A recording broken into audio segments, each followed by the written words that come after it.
الأغصان غرد مدى الأزمان عن أهل وحي الله عن حملة القرآن يا بلبل الأغصان غرد مدى الأزمان عن أهل وحي الله عن حملة القرآن في عالم الإنسان كل له ميدان وليس أعلى الشان من حملة القرآن یا ایھا النبی قل لازواجک ان کنتن تردن الحیاۃ الدنیا وزینتها فتعالین امتعکن واسرحکن سراحا جمیلا۔ ایک مسئلہ جسے ایلا کہتے ہیں وہ یہ ہے کہ اگر کوئی شخص یہ طے کرے کہ وہ اپنی بیوی سے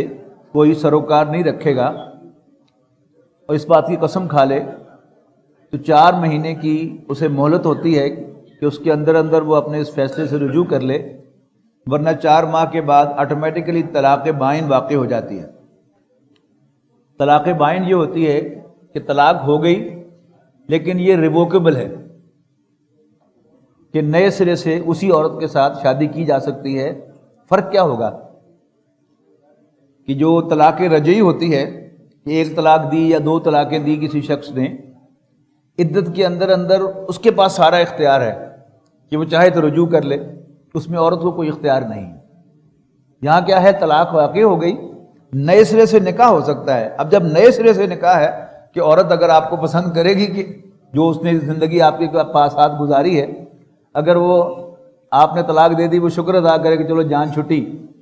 تو پھر دوبارہ وہ آپ سے نکاح کرنے کے لیے راضی نہیں ہوگی۔ لیکن طلاق بائن یہی ہوتی ہے کہ جب آپ اس سے دوبارہ نکاح کر کے اس کو اپنی زوجیت میں لا سکتے ہیں۔ تو اگر 4 مہینے کے اندر رجوع ہو جائے تو پھر کچھ بھی نہیں، لیکن اگر 4 مہینے گزر جائیں گے تو طلاق بائن واقع ہوگی۔ یا کوئی شخص اس سے تعلق نہ رکھتے ہوئے طے کرے کہ میں 1 ماہ تم سے تعلق نہیں رکھوں گا، یا 2 ماہ نہیں رکھوں گا، یا 30 دن نہیں رکھوں گا، 40 دن نہیں رکھوں گا، یہ کیا ہے، اس کے مطابق ہے۔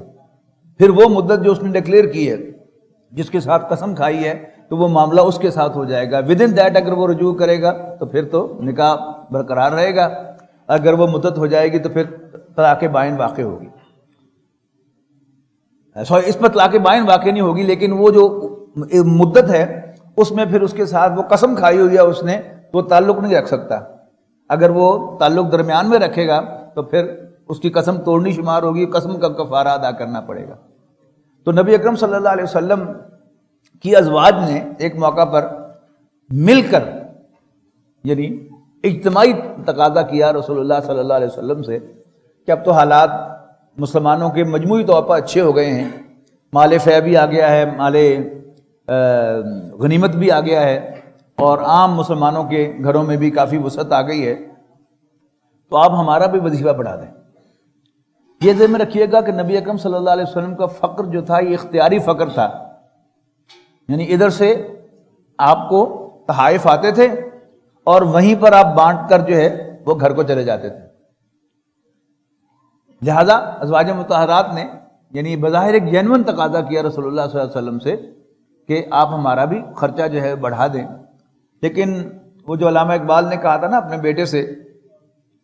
کہ میرا طریق امیری نہیں فقیری ہے، خود ہی نہ بیچ غریبی میں نام پیدا کر۔ تو نبی اکرم صلی اللہ علیہ وسلم ہی کی اصل میں وہ جو سنت تھی اس کو علامہ اقبال نے اپنے اس شعر میں ڈھالا تھا کہ حضور صلی اللہ علیہ وسلم کا جو طرز تھا وہ کیا تھا، درویشی تھا، فورس درویشی نہیں تھی آپ کی۔ جب حضرت خدیجہ رضی اللہ تعالیٰ عنہ سے آپ کی شادی ہو گئی اور انہوں نے اپنا سارا مال رسول اللہ صلی اللہ علیہ وسلم کو ہبہ کر دیا، اس کے بعد آپ غریب نہیں رہے تھے، لیکن آپ نے کوئی شاہانہ زندگی بسر نہیں کی۔ پھر مدی زندگی میں آ کر بھی نبی اکرم صلی اللہ علیہ وسلم نے کوئی شاہانہ زندگی بسر نہیں کی۔ ایون فتح مکہ کے بعد بھی آپ نے کوئی شاہانہ زندگی بسر نہیں کی۔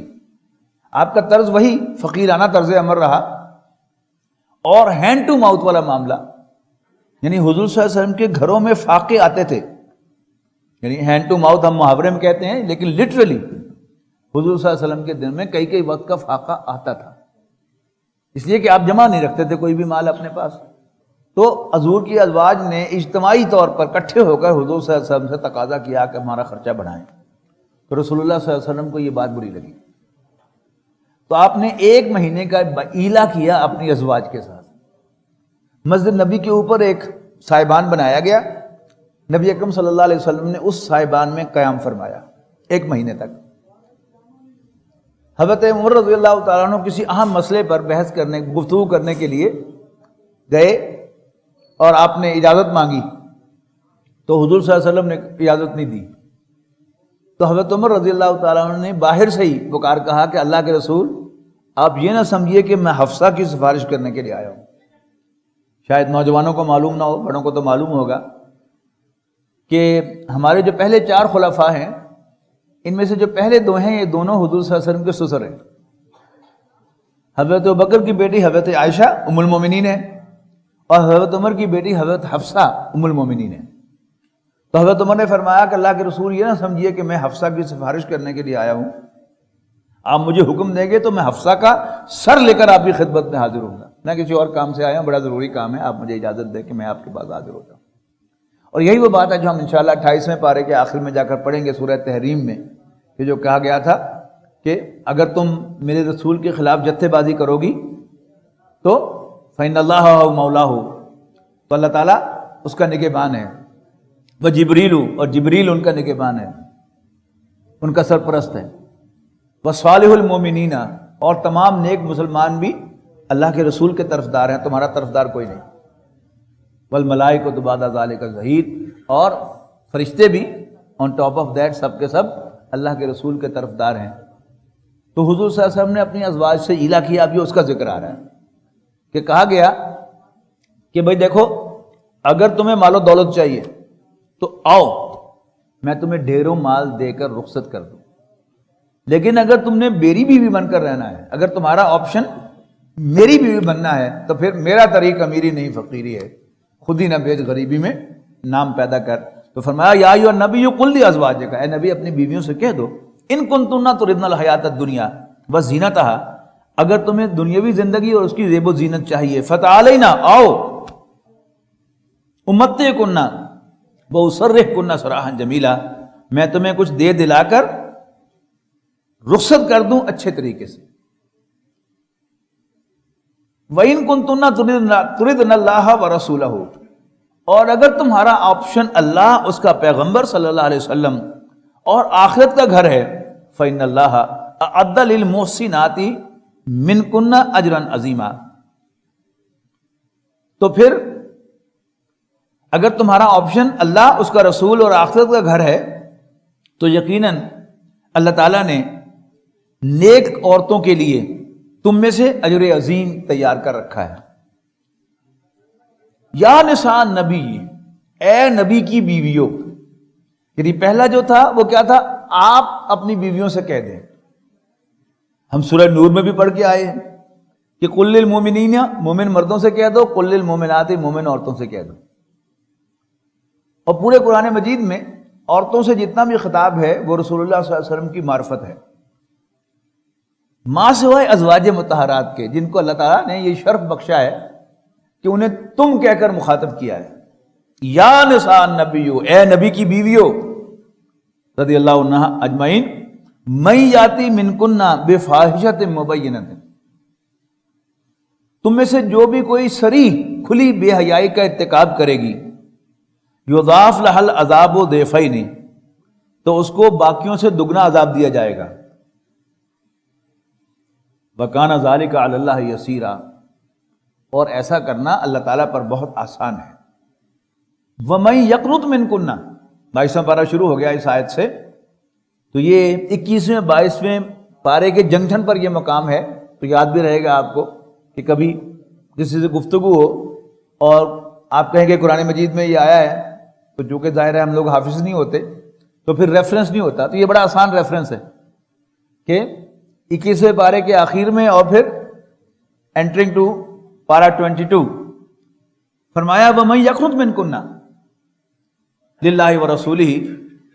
اور جو کوئی تم میں سے اللہ اور اس کے رسول کی فرمان برداری اختیار کرے گی، وَتَعْمَلْ صَالِحًا، اور نیک عمل کرے گی،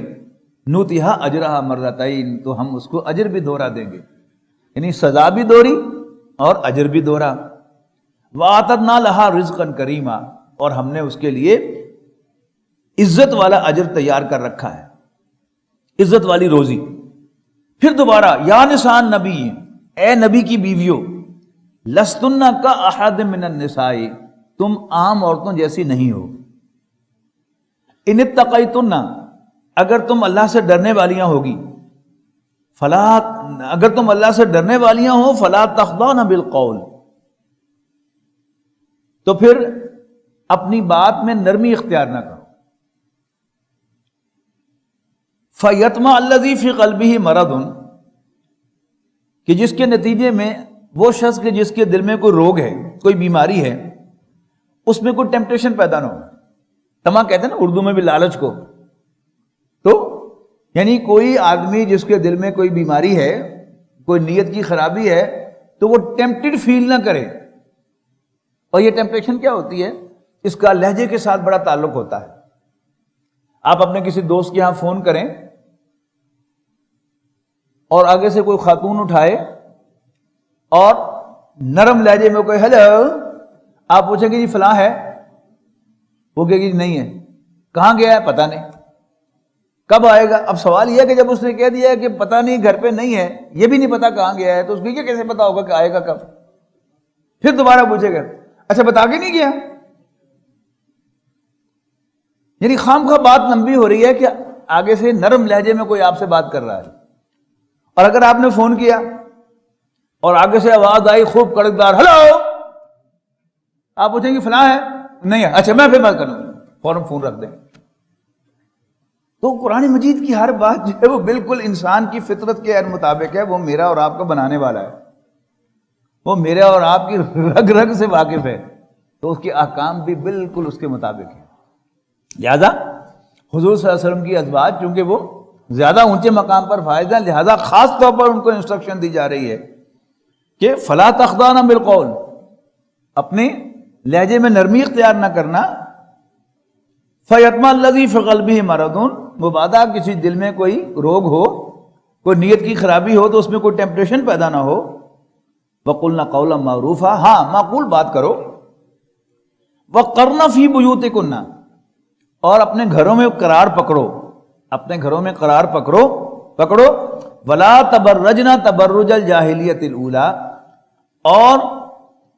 نہ دکھاتی پھرو اپنے آپ کو سج دھج کر سابق دور جاہلیت کی طرح۔ وَأَقِمْنَا الصَّلَاةَ، اور نماز قائم کرو۔ وَآتِينَا الزَّكَاةَ، اور زکوٰۃ ادا کرو۔ وَأَطِيعْنَا اللَّهَ وَرَسُولَهُ، اور اللہ اور اس کے رسول کا کہنا مانو۔ اب سنیے گا غور سے۔ انما یرید اللہ لیذھب عنکم الرجس اہل البیت، یقیناً اللہ تعالیٰ تو چاہتا ہے کہ اے نبی کے گھر والو، اللہ تعالیٰ تم سے گندگی کو دور کر دے۔ بے شک اللہ تعالیٰ چاہتا ہے۔ خطاب کس سے ہو رہا ہے یہ بھی نوٹ کر لیجئے، ازواج مطہرات سے خطاب ہے۔ اور اہل بیت کا ٹائٹل ہم پہلے بھی پڑھ آئے ہیں کہ حضرت ابراہیم علیہ السلام کی اہلیہ جو ایک سنگل تھی، ان کو بھی فرشتوں نے اہل بیت کہہ کر بلایا تھا۔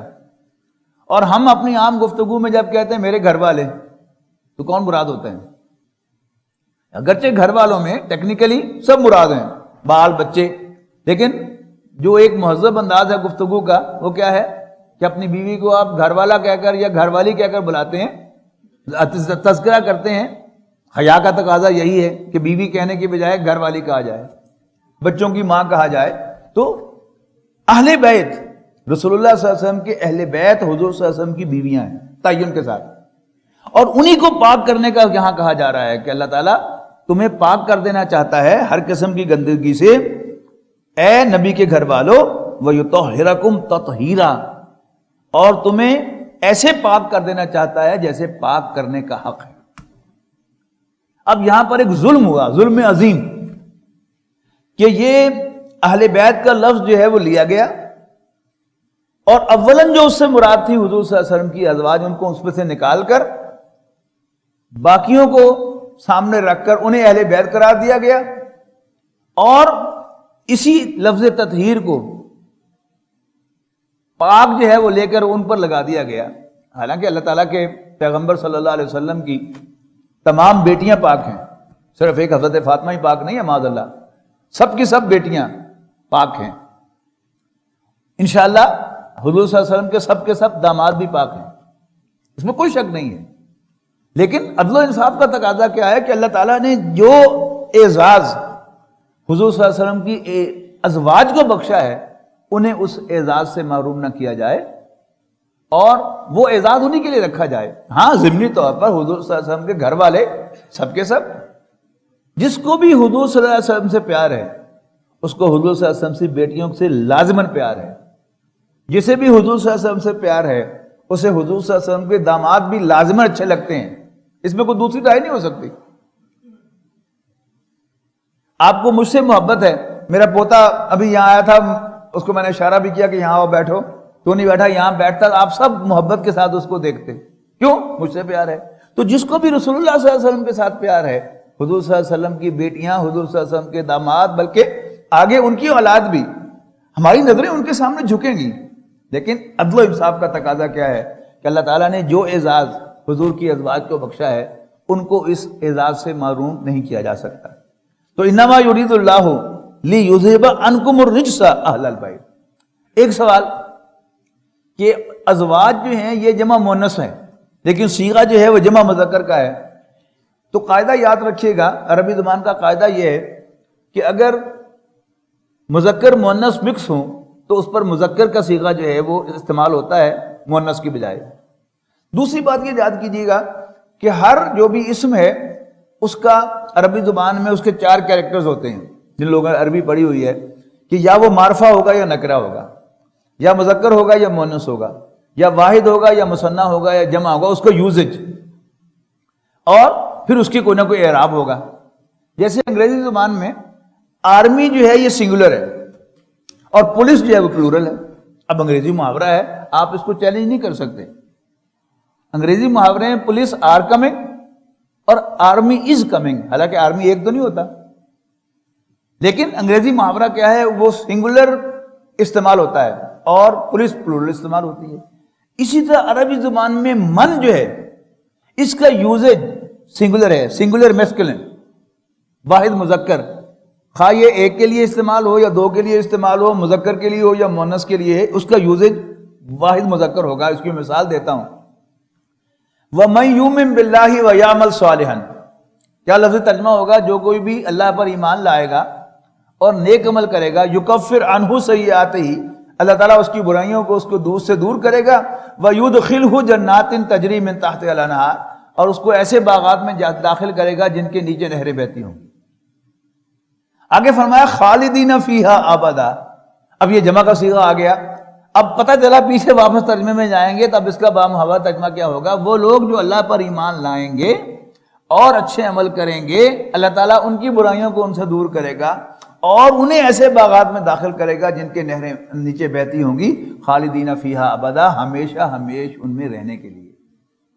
ذالک الفوز العظیم، وہ بڑی کامیابی ہے۔ تو ہے من استعمال ہوا ہے تو اس کے آگے جو سارے وربز ہیں وہ سنگولر میسکولر آ رہے ہیں۔ اس کے مقابلے میں اہل جو ہے، یاد رکھیے گا، اہل یہ عربی زبان میں جمع مذکر استعمال ہوتا ہے، میسکولن پلورل، تو یہاں چونکہ انہیں اہل کہا گیا ہے، یعنی اس سے پہلے جہاں من استعمال ہو رہا تھا تو واحد مذکر کا صیغہ آ رہا تھا۔ دیکھیے پچھلا جملہ، من یاتی منکن، یعنی خطاب کس سے ہو رہا ہے؟ عورتوں سے، لیکن من آیا تو واحد مذکر کا فارم آئی،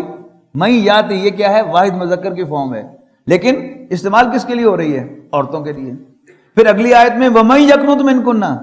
یہاں یقنت جو ہے یہ بھی واحد مذکر کا صیغہ ہے، تو من کے ساتھ واحد مذکر آئے گا اور جہاں اہل آئے گا اس کے ساتھ جمع مذکر استعمال ہوگا۔ ایک ہی جگہ پر وہ دونوں ایگزامپل جو ہیں وہ آپ کے سامنے ہیں۔ تو یہ اعتراض کہ یہاں پر چونکہ جمع مذکر کا صیغہ استعمال ہوا ہے تو بدل گئی ہے فارم، ایک دم خطاب کسی اور طرف چلا گیا ہے، نہیں، بلکہ اہل جہاں بھی آئے گا، یعنی فرشتوں نے بھی جا کر حضرت ابراہیم علیہ السلام کی اہلیہ کو کم کہہ کر مخاطب کیا تھا کہ ہم پیچھے پڑھ کے آئے ہیں کہ اے نبی کے گھر والوں تم پر سلامتی ہو، تو کی نہیں کہا تھا بلکہ کم کہا تھا، جمع مذکر کا صیغہ استعمال کیا تھا، تو اس کو آپ نوٹ کر دیجئے کہ وَقَرْنَ فِي بُيُوتِكُنَّ وَلَا تَبَرَّجْنَ تَبَرُّجَ الْجَاهِلِيَّةِ الْأُولَىٰ وَأَقِمْنَ الصَّلَاةَ وَآتِينَ الزَّكَاةَ وَأَطِيعْنَ اللَّهَ وَرَسُولَهُ إِنَّمَا يُرِيدُ اللَّهُ لِيُذْهِبَ عَنكُمُ الرِّجْسَ أَهْلَ الْبَيْتِ وَيُطَهِّرَكُمْ تَطْهِيرًا وَاذْكُرْنَ مَا يُتْلَىٰ فِي بُيُوتِكُنَّ، اور یاد رکھو جو پڑھی جاتی ہیں تمہارے گھروں میں، من آیات اللہ، اللہ تعالیٰ کی آیات میں سے آیتیں، والحکمہ، اور حکمت کی باتیں، ان اللہ کان لطیفا خبیرا، بے شک اللہ تعالیٰ باریک بین اور پوری طرح باخبر ہے۔ ان المسلمین والمسلمات والمؤمنین والمؤمنات والقانتین والقانتات والصادقین والصادقات والصابرین والصابرات والخاشعین والخاشعات والمتصدقین والمتصدقات والصائمین والصائمات والحافظین فروجہم والحافظات والذاکرین اللہ کثیرا والذاکرات اعد اللہ لہم مغفرۃ واجرا عظیما۔ ایک مسلمان خاتون نے آ کر نبی اکرم صلی اللہ علیہ وسلم سے عرض کیا کہ اللہ کے رسول، قرآن مجید میں اللہ تعالیٰ جو ہے اپنے بندوں کو یاد رکھتا ہے، اپنی بندیوں کو یاد نہیں رکھتا۔ تو پھر یہ آیت نازل ہوئی، تو ساتھ ساتھ جو ہے وہ مذکر مؤنث کی صیغہ استعمال کی گئی کہ بڑے خوبصورت، عربی کے طلباء کے لیے یہ بڑا خوبصورت مقام ہے کہ جمع مذکر کے صیغے اور جمع مؤنث کی صیغے میں ایک دوسرے کے ساتھ ساتھ آ رہے ہیں۔ ان المسلمین والمسلمات، بے شک مسلمان اور مرد اور تو مسلمان عورتیں، مسلمان مرد اور مسلمان عورتیں، مومن مرد اور مومن عورتیں، فرما بردار مرد اور فرما بردار عورتیں، سچے مرد اور سچی عورتیں، صبر کرنے والے اور صبر کرنے والیاں، اللہ کے سامنے جھکنے والے اور اللہ کے سامنے جھکنے والیاں، صدقہ دینے والے اور صدقہ دینے والیاں، روزے رکھنے والے اور روزہ رکھنے والیاں، اپنی شرمگاہوں کی حفاظت کرنے والے اور شرمگاہوں کی حفاظت کرنے والیاں، اللہ تعالیٰ کو بہت زیادہ یاد کرنے والے اور یاد کرنے والیاں، اعد اللہ لہم مغفرۃ واجرا عظیما، اللہ تعالیٰ نے ان کے لیے مغفرت، ان کو بخشنے کا بندوبست کر رکھا ہے اور ان کے لیے اجر عظیم تیار کر رکھا ہے۔ یہاں ایک اور اہم مسئلہ جو ہے اس کو سمجھ لیجئے کہ ہمارے جو ائمہ فقہ ہیں، اہل سنت کے 4 ائمہ فقہ ہیں، امام ابو حنیفہ، امام شافعی، امام احمد بن حنبل اور امام مالک رحمہم اللہ، ان چاروں میں سے 3 کی رائے یہ ہے کہ قرآن مجید میں جہاں جمع مذکر کا صیغہ استعمال ہوا ہے وہاں مذکر ہی مراد ہیں، وہاں عورتیں انکلوڈڈ نہیں ہیں جب تک مینشن نہ ہوں۔ اور اسی آیت کی مثال دی ہے کہ اگر مسلمون میں مسلمان عورتیں شامل تھے پھر مسلمات کہنے کی ضرورت نہیں ہے، اگر مومنون میں یا مومنین میں عورتیں شامل ہیں تو پھر مومنات کہنے کی ضرورت نہیں ہے۔ جبکہ صرف امام ابو حنیفہ، امام شافعی اور امام مالک کی رائے یہ ہے، صرف امام احمد بن حنبل رحمۃ اللہ علیہ کی رائے یہ ہے کہ چونکہ وہ ایک میل ڈومینیٹڈ سوسائٹی تھی لہذا جمع مذکر کا صیغہ استعمال کیا گیا ہے، عورتیں آٹومیٹیکلی اس میں انکلوڈڈ ہیں۔ بس صرف اس کو ذہن میں رکھیے گا کہ ہمارے ائمہ کے درمیان یہ اختلاف جو ہے وہ موجود ہے۔ اب یہ وقت نہیں ہے کہ میں وہاں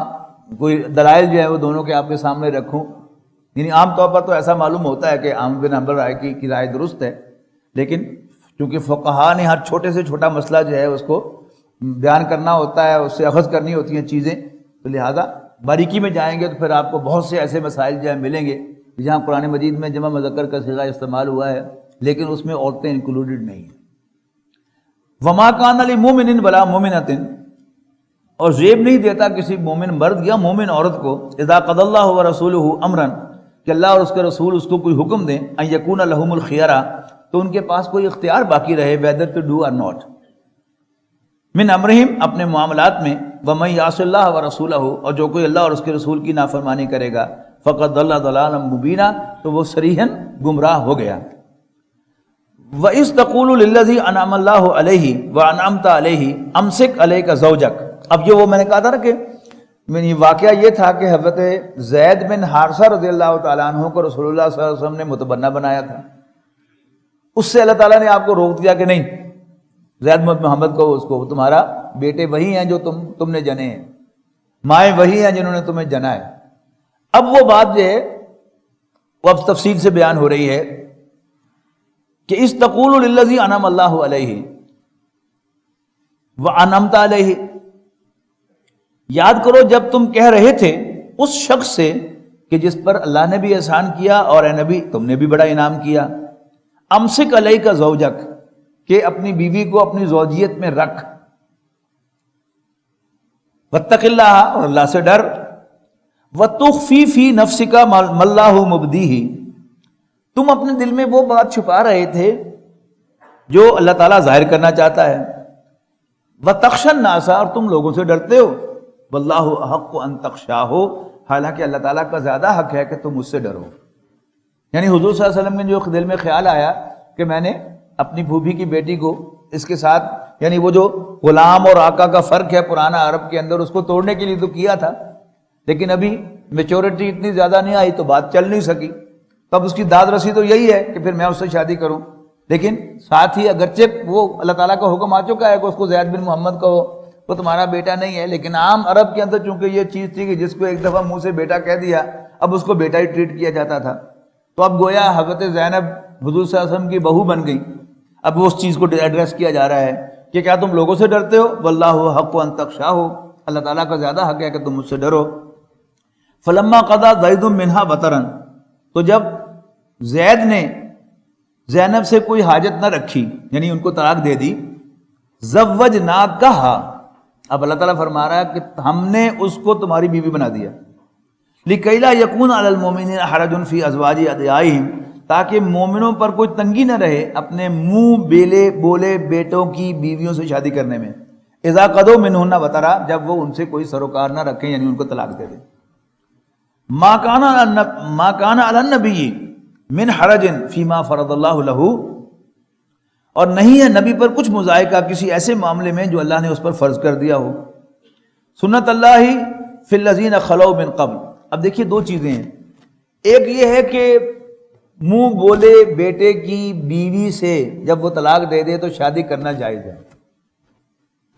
یہ اور چیز ہے، اور ایک ہے کہ شادی کرنا فرض ہے۔ اب چونکہ اللہ تعالیٰ نے بیوی بنا دیا، اب تو وہ حضور صلی اللہ علیہ وسلم کے لیے فرض ہو گیا نا۔ اللہ تعالیٰ کا فیصلہ سب سے بڑا فیصلہ ہے۔ اگر میرے جیسا کوئی 4 کا نکاح خان جو ہے جس کی کوئی حیثیت نہیں ہے، وہ ڈکلیئر کر دیتا ہے کہ بھائی جس تم نے ہاں کہہ دیا، تو دستخط کرتا ہے اس کے فارم پر نکاح خان کی حیثیت سے کہ میں نے فلاں عورت کو اس کی بیوی بنا دیا ہے، تو جس کو اللہ تعالیٰ بیوی بنائے تو وہ کیسے بیوی نہیں بنے گی؟ تو اللہ تعالیٰ نے جو چیز اللہ نے فرض کر دی ہو، فیصلہ دے دیا ہو، تو اس کا نبی کے پاس کوئی اختیار نہیں۔ ما کان علی النبی من حرج فیما فرض اللہ لہ، سنت اللہ فی الذین خلوا من قبل، یہی اللہ تعالیٰ کی سنت ہے ان انبیاء کرام کے بارے میں جو پہلے گزر چکے ہیں۔ وکان امر اللہ قدرا مقدورا، اور یہ اللہ تعالیٰ کا حکم قطعی طور پر طے شدہ فیصلہ ہے۔ الذین یبلغون رسالات اللہ، یہ وہ انبیاء ہیں جو پہنچاتے ہیں اللہ تعالیٰ کے پیغامات، وتخشونہ ویخشونہ، اور اللہ سے ڈرتے ہیں، ولا یخشون احدا الا اللہ، اور اللہ کے سوا کسی اور سے نہیں ڈرتے، وکفی باللہ حسیبا، اور اللہ تعالیٰ کافی ہے حساب لینے کو۔ ما کان محمد ابا احد من رجالکم، پھر وہی موضوع ابھی زیر بحث ہے کہ حضرت محمد صلی اللہ علیہ وسلم تم مردوں میں سے کسی کے باپ نہیں ہیں، ولیکن رسول اللہ، ہاں وہ اللہ کے رسول ہیں، وخاتم النبیین، اور نبوت کی سیل ہیں، وکان اللہ بکل شیء علیما، اللہ تعالیٰ ہر چیز کا علم رکھنے والا ہے۔ اے ایمان والو، اذکروا اللہ ذکرا کثیرا، اللہ تعالیٰ کو بہت زیادہ یاد کرو، وسبحوہ بکرۃ واصیلا، اور صبح و شام اس کی تسبیح کرو۔ هو الذی یصلی علیکم وملائکتہ، اللہ تعالیٰ وہی تو ہے کہ جو تم پر درود کرتا ہے اے مسلمانوں، وملائکتہ، اور اس کے فرشتے بھی کرتے ہیں، لیخرجکم من الظلمات الی النور، تاکہ وہ تمہیں اندھیروں سے نکال کر روشنی میں لے آئے، وکان بالمؤمنین رحیما، اور اللہ تعالیٰ مومنوں پر بہت مہربان ہے۔ تحیتہم یوم یلقونہ، سلام، ان کا استقبال جس دن وہ اس سے ملیں گے سلام سے ہوگا، سلیوٹ سے ہوگا۔ وعد لہم اجرا کریما، اور اللہ تعالیٰ نے ان کے لیے اجر عظیم تیار کر رکھا ہے۔ وَلَقَدْ يَسَّرْنَا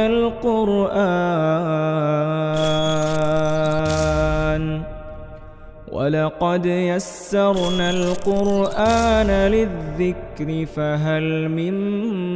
مُّدَّكِرٍ